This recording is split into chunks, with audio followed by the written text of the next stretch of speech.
Well, it is finally summer, which means it's the perfect time to eat all the frozen treats. But the question is, what's the difference from frozen yogurt to ice cream? And what is gelato versus, sherbet? That is exactly what we're talking about today.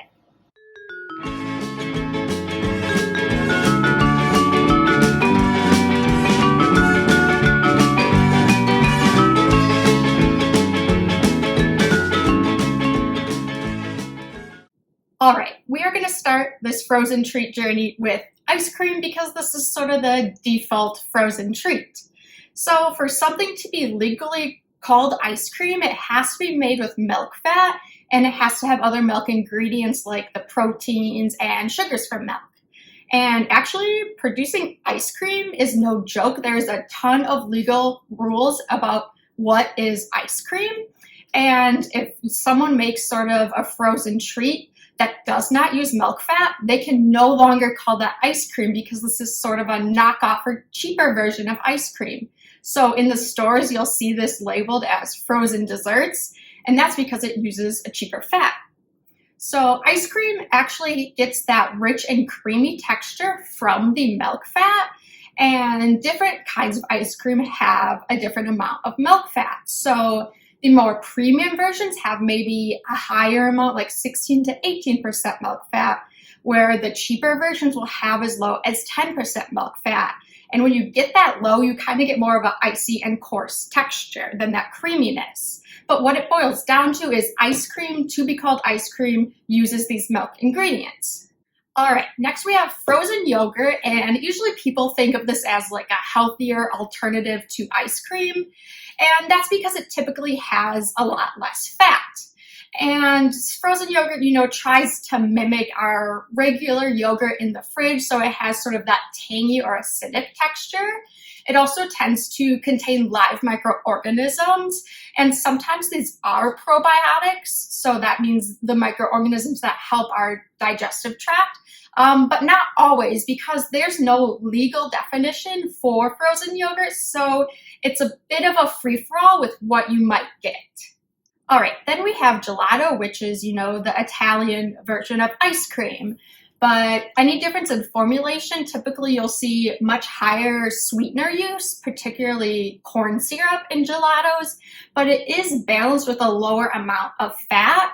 And this sort of formulation gives a real soft, pliable texture. And you can see gelatos usually scooped out with those paddles from the stainless steel trays. Next, we have sherbet. So this is a raspberry kind, but you'll see this also in lime, orange, or lemon, and just really bright colors. And I haven't had sherbet since I was a kid, which I really liked it then. I ate some of this now, and it is super, super sweet. So sherbet legally, again, has one of these legal definitions. So legally, sherbet still has to contain that milk fat and those other milk ingredients like ice cream. The difference is sherbet can have much lower levels of these milk ingredients. And because it doesn't have as much milk fat as ice cream, sherbet is instead more of an icy or coarse texture.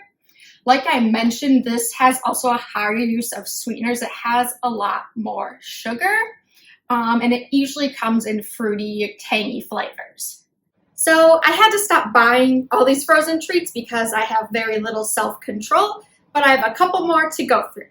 And first is frozen custard. So I live in the Midwest, so we typically go to Culver's for our frozen custard, but if you have a good place for some good custard, leave a comment in the comment section below. So frozen custard, legally, this has to contain egg yolk, so it's another one of those desserts that has a legal definition. And this egg yolk is what gives custard that really distinct smoothness compared to ice cream. Then we have water ice. And think of water ice as sort of the ancestor to ices, slushies, snow cones, that sort of thing. And water ice is pretty simple. It's about 30% table sugar, 10% corn syrup, and the rest is ice and maybe some flavoring. So it's really high in those sweeteners.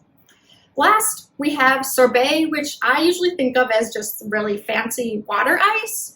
So sorbet has a similar formulation to water ice with that a lot of sugar, a lot of corn syrup, but it is actually whipped to sort of trap in these tiny air bubbles within the sorbet, which gives it more of an airy and light texture compared to water ice. All right, well, that's about all the different kinds of frozen treats I could come up with, but hopefully it's no longer a mystery what these differences between the treats are. And if you've made it this far, go ahead and subscribe to my channel down here somewhere and give this video a thumbs up. I'll talk to you next time. Hey everyone, thank you for watching. If you have any questions about the foods you eat, leave them in the comments section. I'm always looking for new ideas for videos. See you later.